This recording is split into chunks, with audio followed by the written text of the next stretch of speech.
ભક્તો છે તેઓ ઉત્સાહ સાથે જોડાય છે અને છેક સુધી એટલે કે 24 કલાક સુધી જે ભક્તો છે તેમનામાં આસ્થા છે તે ઓછી નથી રહેતી।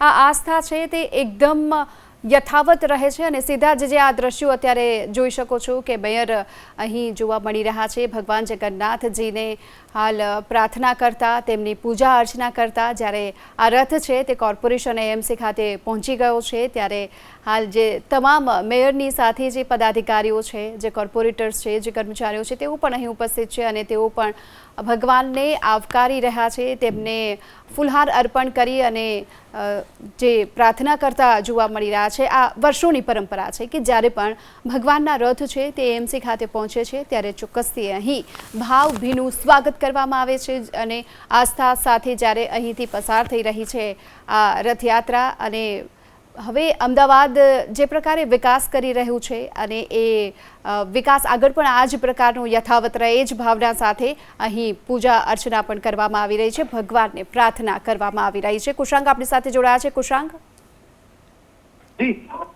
જી કુશાંક જી ગીતા, દ્રશ્યો આપ જોઈ શકો છો। અમદાવાદ મહાનગરપાલિકાની મુખ્ય કચેરી ખાતે પહોંચ્યા છે ભગવાનનો પહેલો રથ અને મેયર અને મ્યુનિસિપલ કમિશનર બંને તરફથી રથ છે તેની પૂજા કરવામાં આવી છે અને ભગવાન સમક્ષ આશીર્વાદ માંગવા માટે મેયર અને મ્યુનિસિપલ કમિશનર છે તેઓ પહોંચ્યા છે। પહેલું ઠેકાણું અમદાવાદ મહાનગરપાલિકા ભગવાન જગન્નાથજીની રથયાત્રાનું અત્યારે આપ દ્રશ્યો જોઈ શકો છો। પક્ષાપક્ષીથી ઉપર ચડીને કોંગ્રેસના જે પૂર્વ ધારાસભ્ય છે હિંમતસિંહભાઈ પટેલ, જેઓ અમદાવાદ શહેરના પૂર્વ પ્રમુખ પણ રહી ચૂક્યા છે, તેઓ પણ અત્યારે પહોંચ્યા છે ભગવાન જગન્નાથજીના રથની પૂજા કરવા માટે।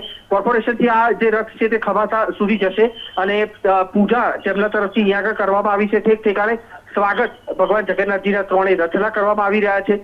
શહેરીજનોની સુખાકારી માટે સતત પ્રાર્થના અહીં આગળ કરવામાં આવી રહી છે અને હંમેશા એક શિરોસ્તો રહ્યો છે કે શહેરના નાગરિકો માટે અને ખાસ તો શહેરના માર્ગો ઉપરથી જ્યારે ભગવાન જગન્નાથજીની રથયાત્રા પસાર થતી હોય ત્યારે શહેરના પ્રથમ નાગરિક તરીકે મેયરની એ ફરજમાં આવતું હોય છે કે રથયાત્રા રંગે ચંગે શાંતિપૂર્ણ માહોલમાં સંપન્ન થાય તેના માટે તમામ તૈયારીઓ કરવામાં આવતી હોય છે। પોલીસ પ્રશાસન તેની સાથે અમદાવાદ મ્યુનિસિપલ કોર્પોરેશન તરફથી પણ સતત છેલ્લા 3 થી 4 મહિનાથી તે કવાયત શરૂ કરવામાં આવતી હોય છે અને આજે જ્યારે રથયાત્રા આંગણે આવી છે ત્યારે mayor, standing committee chairman, deputy mayor, municipal commissioner સહિતના તમામ પદાધિકારીઓ છે તેમણે રથની પૂજા અર્ચના કરી છે, ભગવાનના આશીર્વાદ લીધા છે અને સમગ્ર વર્ષ દરમિયાન ભગવાન જે રીતના આજે દર્શન આપવા માટે નીકળ્યા છે અને નાગરિકોને પ્રસન્ન કરી રહ્યા છે તે જ રીતના નાગરિકોથી અને ભક્તોથી ભગવાન નારાજ ન થાય તે પ્રકારે જનતાના પ્રતિનિધિ તરીકે આજે શહેરના મેયર અને કમિશનર તરફથી ભગવાનની પ્રાર્થના કરવામાં આવી છે અને માફી પણ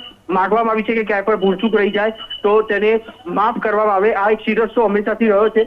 દ્રશ્ય અત્યારે આપ જોઈ શકો છો, ડેપ્યુટી મેયર છે તેમણે પણ ભગવાનના પહેલા રથની પૂજા અર્ચના કરી છે અને તેઓ હાલ અહીંયા આગળથી નીચે ઉતરતા જોવા મળી રહ્યા છે। એક બાદ એક જે રથ અહીંયા આગળ આવશે તે તમામની પૂજા અર્ચના કરવામાં આવશે અને કારણ કે ભગવાન સામે ચાલીને નીકળ્યા છે અને દર્શન આપવા માટે કોર્પોરેશનની મુખ્ય કચેરીએ પહોંચ્યા છે ત્યારે કોર્પોરેશનના તમામ પદાધિકારીઓ અને અધિકારીઓ તરફથી રથનું સ્વાગત કરવામાં આવ્યું છે અને પૂજા અર્ચના પણ કરવામાં આવી છે। ગીતા।